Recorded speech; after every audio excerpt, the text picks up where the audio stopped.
Hi, this is Michael Hawley. Welcome to my next installment in the chicken picking world of guitar playing. I'd like to talk to you a little bit about the usage of open strings. Country guitar players nowadays seem to love to incorporate open strings into their playing as much as possible. The way that you could think about doing this in terms of using chords, for instance, is to play, for instance, something like this.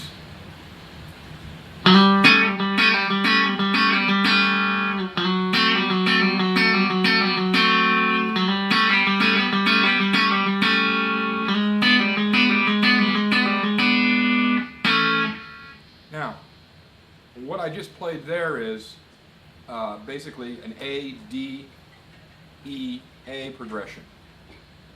And what I'm doing is, to incorporate that open strings, I'm sort of using pull-offs.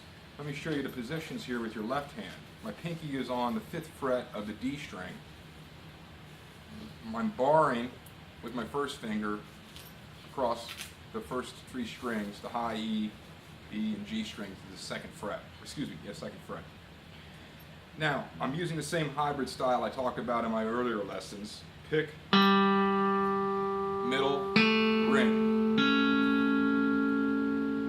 What I'm going to do is, to incorporate the open strings, I'm going to play a repetitive pattern of pick, then middle and ring, and then I pull off my first finger.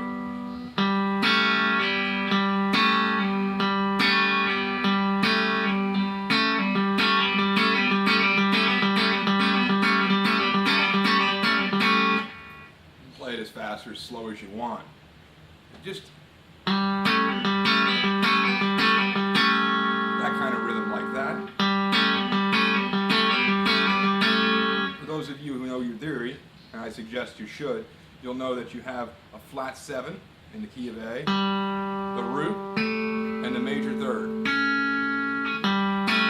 When you pull off, you have the flat 7, pulling off to the flat 7, and the 9th, B. So it gives you kind of a cool sound for dominant 7th chord, for an A7 chord. Our next move is going to be to the 4 chord, or the D chord. For that, what I'm going to do is simply try and stay in the same position, utilizing the same 2 open strings. And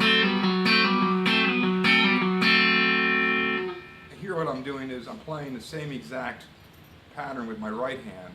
I've changed things a little bit with my left hand. I'm now playing my pinkies on the 4th fret of the D string, my second finger's on the 2nd fret of the G string, and my first finger's on the 1st fret of the B string. This is a D7 chord.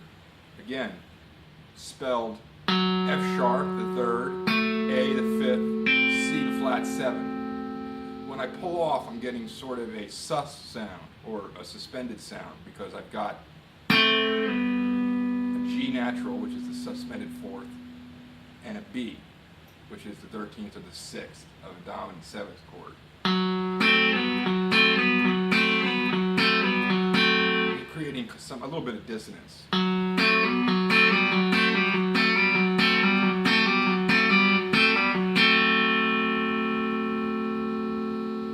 I went from A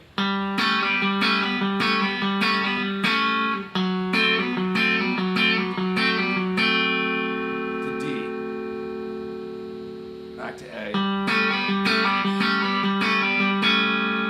Now if we take that D pattern that I played and just move it up a whole step, or 2 frets, we can utilize for our 5 chord, or E7. In this case, it's spelled 3rd, G sharp, this is over E7, B the 5th, D the flat 7. When I pull off now, I'm going to get flat 3rd, G natural, and B the 5th. That one's nice and dissonant, which is good because it's the 5 chord and you want to have more dissonance on the 5, leading back to the 1. This is a good thing to practice if you have a drum machine